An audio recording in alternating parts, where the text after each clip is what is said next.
بادشاہ نے اپنی شہزادی کو چپ کرانے کے لیے اسے تھپکی دی تو بادشاہ کا ہاتھ لگتے ہی میری گوڑ سونے کی ہو گئی۔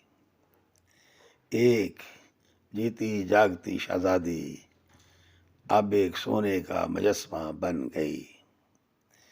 یہ دیکھ کر بادشاہ بہت پریشان ہو گیا۔ اس نے تمام حکیموں کو اپنے دربار میں بلایا تاکہ وہ شہزادی کا علاج کر سکیں، مگر اسے تو کوئی بیماری ہی نہیں تھی۔ تمام حکیموں نے بڑی کوشش کی کہ شہزادی کو واپس اصلی حالت میں لا سکیں، مگر وہ ناکام رہے۔ اب تو بادشاہ غمگین ہو گیا۔ اس کی جیتی جاگتی شہزادی اب ایک سونے کا مجسمہ تھی اور وہ اس کے لیے کچھ نہیں کر سکتا تھا۔ بادشاہ نے اپنی اداسی کو دور کرنے کے لیے شہر کا دورہ کیا۔ دوپہر کے کھانے کا وقت ہو گیا اور غریب سے غریب انسان بھی کھانا کھا رہا تھا، مگر بادشاہ بھوکا تھا۔ اس نے صبح سے کچھ کھایا نہیں تھا اور اب لوگوں کو کھاتا دیکھ کر اس کو بھی بھوک لگی، لیکن وہ کھانے کو چھوتے ہوئے ڈرتا تھا۔ اسے ڈر تھا کہ جیسی ہی اس نے کھانے کی کسی چیز کو چھوا تو وہ سونے کے بن جائے گی۔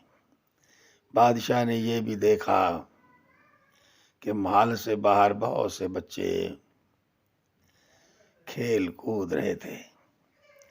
یہ دیکھ کر وہ اداس ہو گیا کہ اب اس کی بیٹی کبھی نہیں کھیل سکتی۔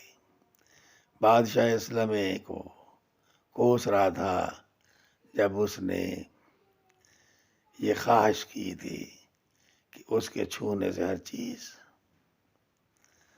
سونے کی ہو جائے۔ اس نے کہا کاش میں خواہش نہ کرتا تو آج مجھے یہ دن نہ دیکھنا پڑتا۔ شہزادی بھی ٹھیک ہوتی اور میں بھی پہلے کی طرح سکون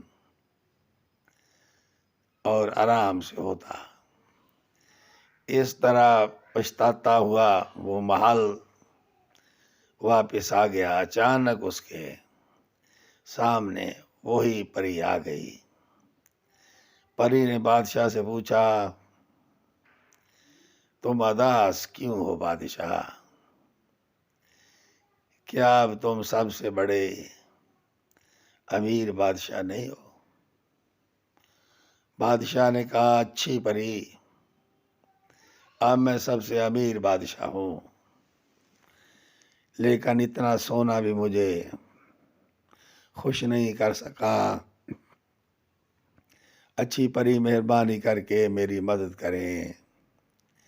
یہ سن کر پری جان گئی کہ اب بادشاہ کبھی لالچ نہیں کرے گا۔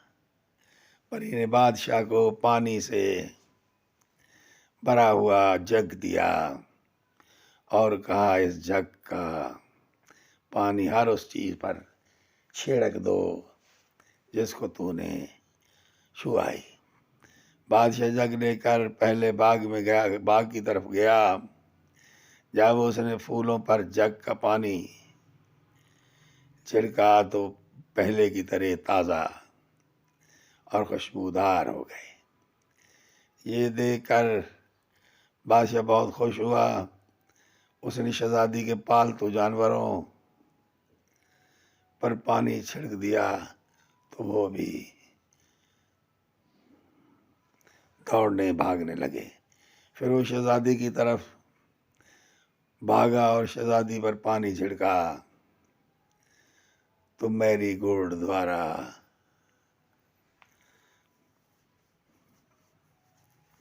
جیتی جاگتی انسان بن گئی۔ اب تو بادشاہ خوشی سے دیوانہ ہو گیا۔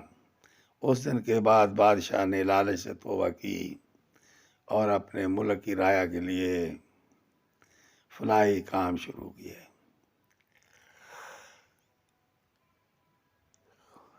اس نے غریبوں کی مدد کرنے اور ان کے لیے اچھے اچھے منصوبے تیار کیے۔ اسے احساس ہو گیا تھا کہ سونا اور دولت